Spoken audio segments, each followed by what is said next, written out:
అరిసెలు చేసుకున్న వాళ్ళకైతే ముఖ్యంగా చెప్తున్నా, నాకు ఇంత ఆయిల్ వెళ్తుందా అండి, ఎంత నూనె వెళ్ళింది, మిగిలినాయి. పిల్లలు ఈయన అందరికి ఎవరికి ఇవ్వాలనో అందరికైతే ఇచ్చేసిన. నాకు ఇప్పుడు తెలిసింది. హాయ్ ఫ్రెండ్స్, అందరు ఎలా ఉన్నారు? అందరు బాగున్నారా?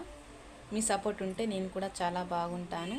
సంక్రాంతికి అయితే పిండి వంటలు చేసుకున్న వాళ్ళకైతే, అరిసెలు చేసుకున్న వాళ్ళకైతే ముఖ్యంగా చెప్తున్నా. నేనైతే ఫస్ట్ టైం చేసిన ఈ సంవత్సరము. ఇప్పటికైతే 15 రోజులకి ఇలాంటికైతే పూర్తి అయిపోయినాయి అన్నట్టు. చూడండి, మీకు చూపిస్తా. ఇగో ఈసుంటి డబ్బాలు అయితే 2 డబ్బాలు చేసిన అన్నట్టు. ఇగో చివరిగా అయితే ఇవి మిగిలినాయి.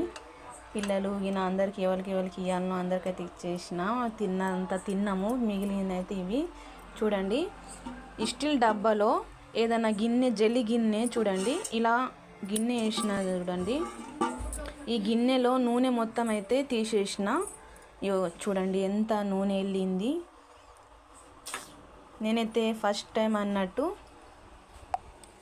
ఇలా చేయడం, నేనైతే ఫస్ట్ టైం అన్నట్టు. నాకైతే ఇంత ఆయిల్ వెళ్తుందా అరిసెలల్లా అని అయితే నాకు ఇప్పుడు తెలిసింది.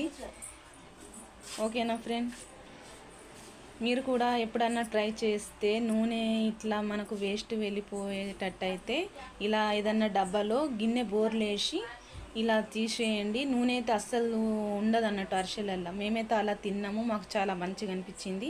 ఇంత వేస్ట్ ఆయిల్ అయితే మొత్తం వెళ్ళిపోయింది అన్నట్టు. ఓకేనా ఫ్రెండ్, మన వీడియో నచ్చితే లైక్ చేయండి. కొత్తగా చూసిన వారు సబ్స్క్రైబ్ చేసుకోండి, మన ఛానల్కి ఫాలో అవ్వండి. బాయ్ మరి.